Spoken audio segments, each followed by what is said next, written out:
వెండి తెర మీద నాయకీ నాయకులుగా నటించిన వారు ఒక్కోసారి నిజ జీవితంలో కూడా అలా అయిపోతారు. కృష్ణ, విజయ నిర్మల నట జీవితంలో ప్రేమ అంకురించినట్లుగానే మహేష్ బాబు, నమ్రతల మధ్య అనురాగం చిగురించింది. వంశీ చిత్ర నిర్మాణ సమయంలో నమ్రత శిరోడ్కర్ 1993లో మిస్ ఇండియాగా ఎంపికైన అందాల భామ. మిస్ యూనివర్స్ పోటీలలో 5వ స్థానంలో నిలిచి ఆ సంవత్సరమే జరిగిన మిస్ ఆసియా పసిఫిక్ కాంటెస్ట్లో ఫస్ట్ రన్నరప్ హోదాను అందుకుంది. కచ్చే దాగే, వాస్తవ్, పుకార్ వంటి హిందీ చిత్రాల్లో నటించి మంచి పేరు తెచ్చుకున్నారు. మహేష్ బాబు, నమ్రతల ప్రేమాయణం 4 సంవత్సరాల పాటు నడిచింది. ఒకరినొకరు బాగా అర్థం చేసుకున్నారు.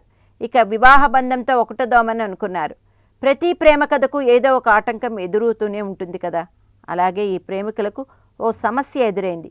అదేమిటంటే నమ్రత మహేష్ కంటే 6 ఏళ్లు పెద్ద కాబట్టి వాళ్ళ వివాహాన్ని వ్యతిరేకించారు కృష్ణగారి కుటుంబ సభ్యులు. ఆ క్లిష్ట సమయంలో వాళ్ళ ప్రేమ కథను సుఖాంతం చేయడానికి ముందుకొచ్చారు మహేష్ అక్కగారైన మంజుల.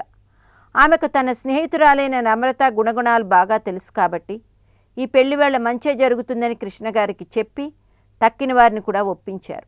ఆ విధంగా మహేష్ బాబు, నమ్రతల పెళ్లి ముంబైలోని మారియట్ హోటల్లో జరిగింది. 2005 ఫిబ్రవరి 10వ తేదీన. అప్పుడు అతడు షూటింగ్లో అక్కడే జరుగుతోంది. మహేష్, నమ్రత దంపతులకు హైదరాబాద్లోని గ్లోబల్ హాస్పిటల్లో 2006లో ఆగస్టు 31న కొడుకు పుట్టాడు. ఆ అబ్బాయికి గౌతమ్ కృష్ణ అని పేరు పెట్టారు. 2012లో జూలై 20న గౌతమ్కు చెల్లెలు పుట్టింది. ఆ పాపకు సితారా అని పేరు పెట్టారు. మనసులు దగ్గర కావడమే ప్రధానం, కానీ వయసు, ఇతరత్రా కారణాలేవి వైవాహిక జీవితాన్ని అడ్డుకోలేవని నిరూపించారు మహేష్ బాబు దంపతులు. గౌతమ్ కూడా తండ్రికి తీసిపోని విధంగా నెంబర్ 1 నేనొక్కడినే చిత్రంలో చిన్నప్పటి మహేష్గా నటించి అప్పుడే నట ప్రస్థానం ప్రారంభించారు.